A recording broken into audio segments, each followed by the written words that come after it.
Moodle untuk keperluan TTS online, yang pertama Bapak Ibu harus membuat user dengan email staff. Setelah itu user yang Bapak Ibu buat itu akan menjadi mahasiswa, akun mahasiswa. Lalu Bapak Ibu harus mengirimkan username Bapak Ibu sama emailnya supaya bisa diubah menjadi akun jenis dosen. Nah, setelah itu baru bisa login dengan email. Lalu langkah berikutnya create course, create satu topik dari course itu dengan nama TTS misalnya. Lalu create satu activity quiz di dalam topik TTS tersebut. Lalu kalau Bapak Ibu menggunakan soal-soal pilihan ganda atau benar salah atau esai atau apapun, isikan question bank atau bank soalnya. Nah, kalau mau membuat soal misalnya 30 soal, maka kalau bisa question bank-nya 60 atau lebih, mungkin 2 kali lipat. Nah, ini menjadi tantangan tersendiri untuk bisa memasukkan soal ke situ. Nah, setelah tersimpan di question bank, masukkan soal dari question bank ke quiz tadi, bisa secara random. Nah, setelah itu mahasiswa harus enroll ke course yang Bapak Ibu buat dengan enrollment key.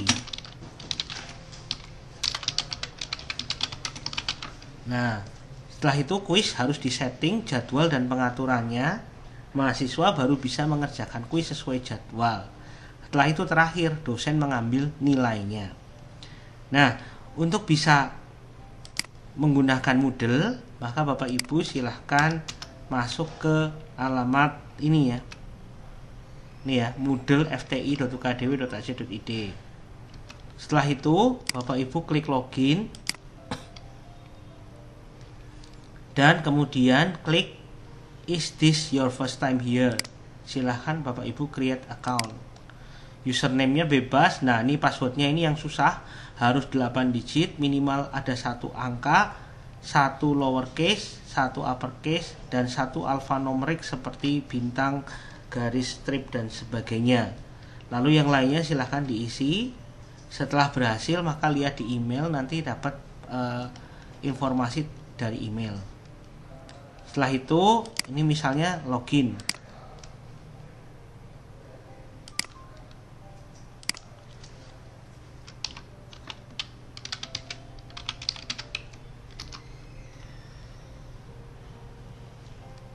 Ini saya sebagai dosen contohnya. Nah, kalau jadi dosen, maka Bapak Ibu karena baru pertama kali kosong, maka ini tidak akan ada isinya ya. Langsung saja ke site administration. Terus kemudian cuma ada satu menu, manage course dan kategori. Lalu Bapak Ibu harus membuat di bagian sarjana. Ya, jadi harus dibuat di bagian sarjana. Nah, pastikan sarjananya on, lalu kemudian create new course.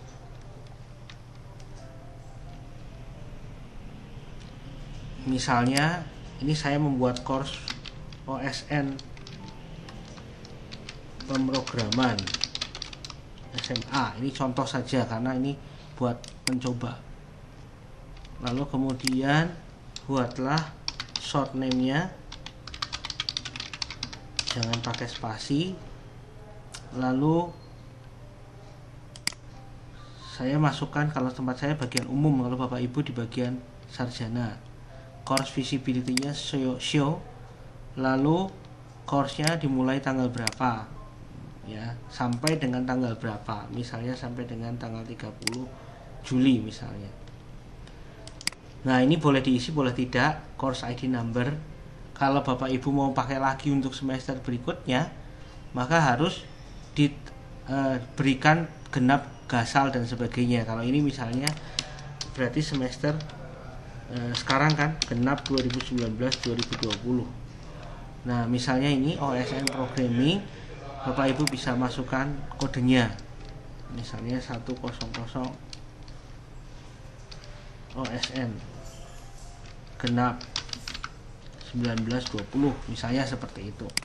Lalu silahkan isikan bagian RPS, deskripsi mata kuliah di bagian course summary.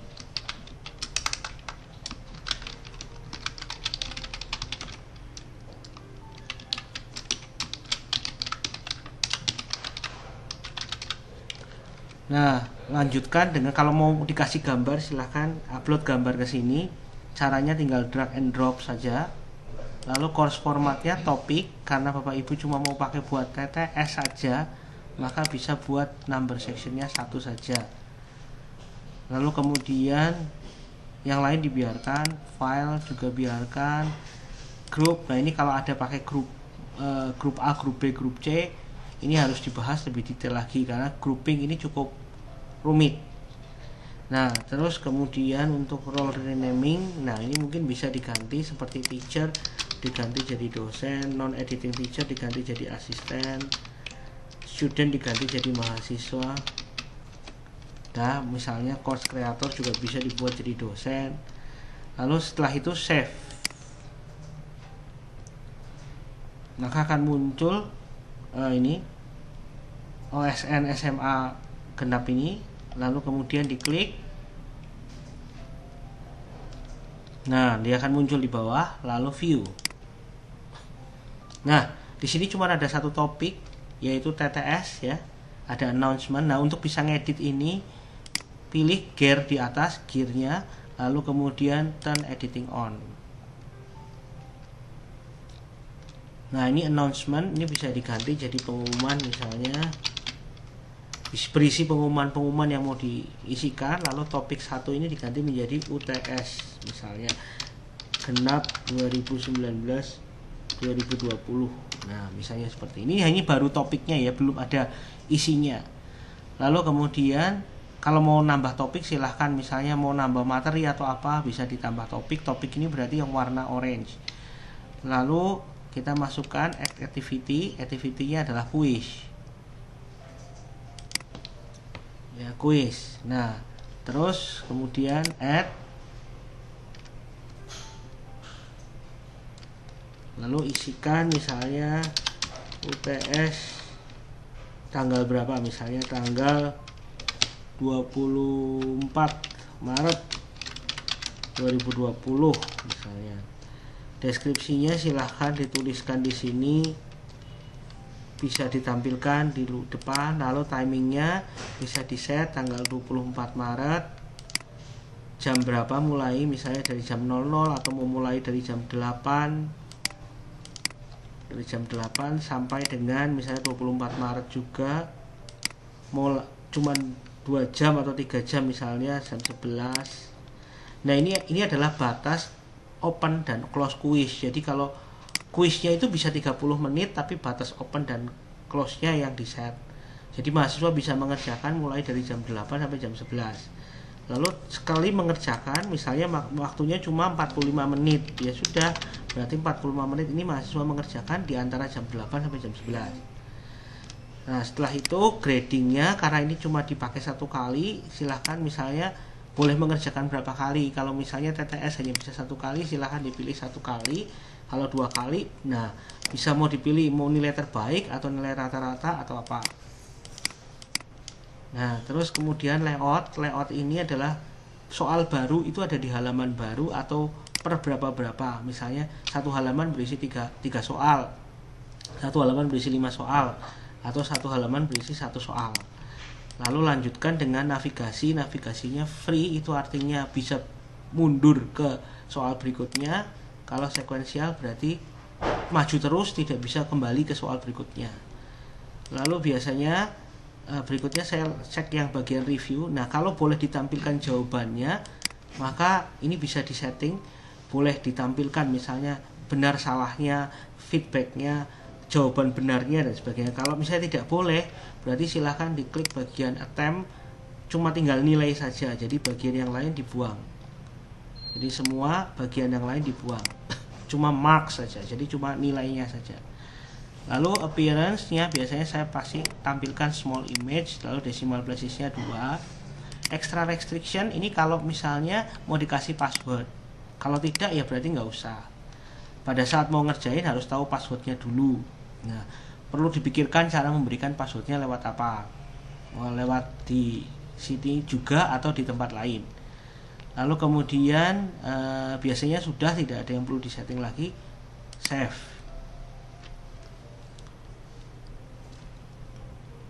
Nah di sini berarti sudah ada kuisnya UTS tapi soalnya belum. Nah, silahkan diklik UTS-nya. Nah, no question has been added yet. Nah, di sini artinya Bapak Ibu harus mengedit kuis. Nah, bisa melalui edit kuis di sini atau melalui bank soal. Kalau ngedit kuisnya di sini, berarti otomatis akan disimpan hanya di kuis ini saja. Misalnya, saya pilih edit kuis. Nah, lalu ini maksimum grade biasanya diberi misalnya nilai 100. Kalau sudah diberi nilai 100 di save. Terus soal-soal akan di random, maka diklik shuffle-nya. Terus add. Nah, ini new question. New question berarti langsung ditaruh di sini. Kalau from question bank berarti Bapak Ibu harus buat question bank dulu. Kalau random question biasanya akan berada dari question bank juga tapi secara random. Kalau from question bank kita bisa milih-milih sesuai urutan di question bank. Jadi bisa urut sesuai dengan question bank. Kalau random benar-benar random, kita tidak bisa tahu soal mana yang keluar. Nah, ini contoh misalnya kita buat question baru. Nah, ini pilihannya bisa multiple choice, true, false, dan sebagainya. Contoh kita buat yang true, false. Kalau yang autocorrect, ini nggak semuanya bisa auto correction ya. Jadi multiple choice bisa, true, false bisa, matching bisa, short answer bisa, tapi hanya jawaban sangat singkat. Tidak bisa, misalnya jawabannya cuma 5, 10, atau tulisan UKDW satu kata, itu bisa. Kalau numerical, berarti ini angka-angka ya. Essay tidak bisa dikoreksi otomatis. Dan lain-lain mungkin Bapak Ibu bisa mencoba. Misalnya contoh true false dulu. Nah, di sini question name ini berarti nama soalnya. Nama soal itu bebas, misalnya soal 1. Nah, terus pertanyaannya adalah misalnya Indonesia merdeka tahun 1945. Nah, ini pertanyaannya Indonesia merdeka tahun 1945. Mark ini nilainya, berarti satu soal nilainya 1. Kalau mau dikasih nilai 5 ya berarti silahkan dikasih nilai 5. Terus correct answer-nya, apakah Indonesia merdeka tahun 1945? Kalau iya berarti true. Nah, ini feedback, Bapak Ibu bisa kasih feedback. Oke, ini kalau mau memberikan penalti kalau misalnya bisa menjawab lebih dari 1 kali. Lalu kemudian save. Nah, ini baru membuat 1 soal. Nah, ini baru membuat 1 soal. Nah, Bapak Ibu kalau mau ngerandom berarti harus membuat 2 kali atau 3 kali soal. Misalnya 30 berarti harus 90 dan seterusnya. Nah, kalau dari Word gimana? Dari Microsoft Word harus menggunakan plugin khusus. Tapi kalau mau dimasukkan ke sini ya silahkan bisa dimasukkan langsung. Kalau gambar bagaimana? Gambar bisa langsung copy paste ke dalam bentuk soalnya tadi. Oke, kita seperti itu. Lalu kemudian mahasiswa harus bisa login ke sini kan. Nah, caranya bagaimana? Kita kembali ke OSN Programming. Lalu kemudian bagian gear-nya more, pilih, lalu ke user di sini ada enrollment method. Jadi cara registrasinya bagaimana? Nah, enrollment methodnya di sini self enrollment atau mahasiswa login sendiri, daftar sendiri itu tidak aktif, matanya coret, maka silahkan diklik dulu enable. Nah, setelah itu ubah menjadi urutan teratas. Bedanya dengan manual enrollment, kalau manual enrollment berarti Bapak Ibu yang mendaftarkan. Sedangkan self enrollment berarti mahasiswa mendaftar sendiri. Nah, ini di sini ada 0 user, berarti artinya tidak ada 1 orang user pun yang mendaftar sama sekali. Nah, Bapak Ibu bisa setting self enrollment-nya. Nah, settingnya apa? Ini di sini biasanya yang diisi adalah enrollment key. Ya, jadi ini password untuk bisa mendaftar ke mata kuliah ini. Kalau Bapak Ibu kosongkan berarti semua orang bisa mendaftar, berarti lebih berbahaya karena bisa jadi bukan mahasiswanya kita. Nah, ini kalau pakai grouping, saya tidak membahas dulu di sini ya. Nah, default assignment-nya adalah mahasiswa. Yang lainnya biarkan saja. Jadi silahkan Bapak Ibu misalnya ditulisi di sini enrollment key-nya 1, 2, 3, 4, 5, 6, 7, 8 misalnya. Terus kemudian bisa dikirimi email, misalnya Anda telah tergabung di OSN Programming SMA, terus di save. Nah, nanti Bapak Ibu silahkan memberikan informasi kepada mahasiswa enrollment key-nya. Jadi untuk bisa mendaftar harus menggunakan password itu.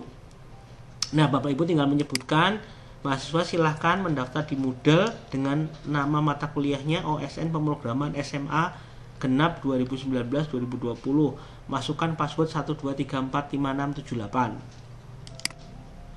Oke, seperti itu. Lalu kalau memang mau manual ya bisa silahkan diklik enroll user manual. Nah, kalau ini manual berarti harus menambahkan dulu user yang aktif tadi. Jadi mahasiswa harus mendaftar dulu ya, bagaimanapun juga tetap harus mendaftar dulu dengan cara yang sama seperti yang Bapak Ibu lakukan. Bedanya kalau Bapak Ibu tadi harus dikonversi dulu ke dosen, sedangkan kalau mahasiswa tidak perlu. Jadi tidak perlu, langsung dicari aja namanya, emailnya dan sebagainya. Nanti kalau sudah berhasil maka akan masuk ke dalam bagian partisipan. Nah, di sini cuma ada satu partisipan yaitu saya karena belum ada satupun yang mendaftar di sini. Nah, seperti itu.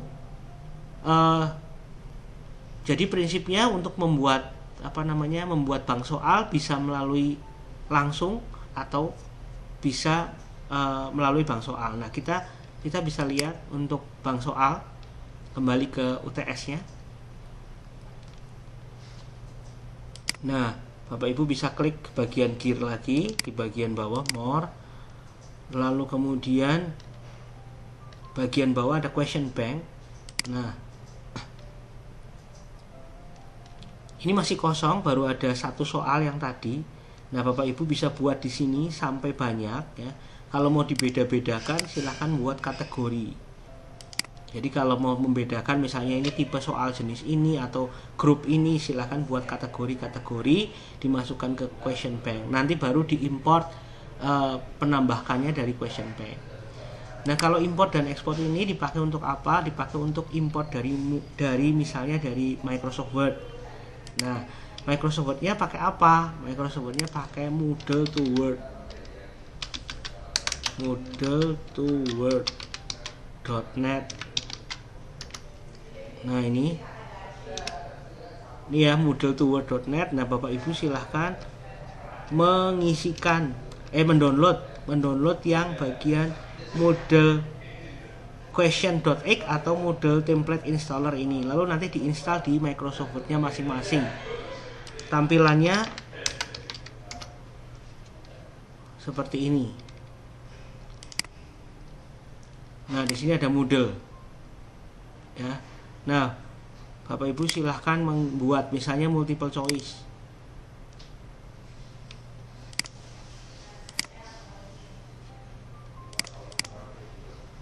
Oh, kok malah nggak bisa. Oke, silahkan nanti dicoba. Oke, seperti itu dulu. Terima kasih.